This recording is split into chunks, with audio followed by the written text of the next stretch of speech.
Assalamualaikum warahmatullahi wabarakatuh. Siapa di antara teman-teman yang tidak bisa mencetak dua rangkap saat menggunakan mode pos bisa desain? Jangan khawatir. Yuk simak caranya di video tutorial berikut ini sampai selesai. Trigonal Tutorial.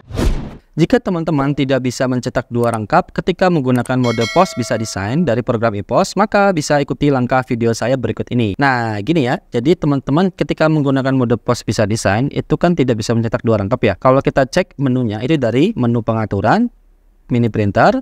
Nah, kalau kita menggunakan mode printernya adalah printer pos bisa desain, itu kita tidak bisa mencetak jumlah cetak notanya. Nah, ini kalau kita ubah nggak bisa ya, karena di sini sudah menggunakan pos bisa desain. Nah, caranya kita bisa saja melakukan desain. Yang saya ubah ini adalah nota stroke ya, dari penjualan kasir. Kita pilih aja kasir. Lalu di keterangan desain, kita bisa pilih aja report. Nah, di sini kita pilih saja option. Nah, di bagian ini kita bisa pilih copiesnya menjadi 2. Ini tergantung dari teman-teman ya. Kalau teman-teman ingin cetak 3 rangkap atau mungkin 4, itu bisa aja digantikan sesuai dengan angkanya dari teman-teman. Itu sifatnya opsional ya. Di sini saya coba ubah 2 rangkap aja ya. Kalau sudah, kita klik OK. Lalu jangan lupa disimpan ya. Kita klik simpan.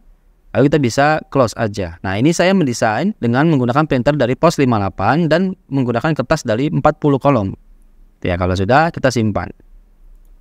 Nah, selanjutnya di langkah yang kedua, di sini kita harus settingkan dari driver printer yang kita gunakan ya. Di sini saya menggunakan printer POS 58. Kita buka aja menu control panel. Selanjutnya kita setting itu ya. Untuk hasil cetaknya ingin terpotong secara satu persatu, tuh ya. Itu kita buka aja menu control panel di bagian pencarian Windows. Lalu kita arahkan ke bagian hardware and sound. Nah, di sini kita pilih device and printer. Nah, di bagian device and printer ini kita pilih yang kita gunakan drivernya ya. Di sini saya menggunakan POS 58. Kita klik kanan, kita pilih printer properties. Nah, ini mungkin masing-masing settingannya berbeda ya. Untuk driver yang teman-teman gunakan itu tergantung dari merek dan tipe dari printer yang teman-teman gunakan. Di sini kalau tampilan dari printer POS 58 untuk hasil cetaknya agar auto cutternya berjalan, itu bisa aja di bagian device and setting. Di sini kita pilih cutter ya. Cutter di bagian ini kita pilih aja, kita pilihnya half cut after page. Nah, ini ya, kita pilih. Kalau sudah, kita klik aja, kita klik apply, lalu klik OK. Nah, nanti kalau sudah, kita coba balik lagi ke menu program ePOS. Di sini kita simpan aja.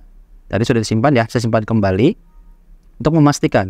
Nah, nanti kalau sudah seperti ini, baru kita coba tes ya. Dari penjualan, kita penjualan kasir. Saya edit salah satu transaksi sudah ada, kita edit aja. Nah, ini total harganya 50.000, saya coba cetak ya. Nah, ini cetak, nanti hasilnya seperti ini. Nah, ini ya, jadi hasilnya seperti ini kalau kita sudah melakukan cetak 2 rangkap dengan settingan auto cutternya berjalan ya. Jadi kalau teman-teman tadi settingnya di bagian drivernya untuk auto cutter, otomatis di bagian notanya akan sesuai ya auto cutternya. Jadi kalau kita settingnya tadi di bagian ini ya, di bagian driver printernya masing-masingnya ini berbeda ya. Nah, kalau kita setting di bagian ini, kita ubah half cut after page, itu dia memotong dengan nota yang sesuai. Jadi satu nota terpotong, satu nota lagi terpotong juga, gitu ya. Kalau kita pilih half cut after page-nya. Nah, begitu ya teman-teman. Kalau ada yang masih bingung dan belum jelas, jangan khawatir. Teman-teman bisa saja tanya ke tim support Trigonal Software. Kontaknya ada di deskripsi ya. Sampai jumpa di tutorial berikutnya. Assalamualaikum warahmatullahi wabarakatuh.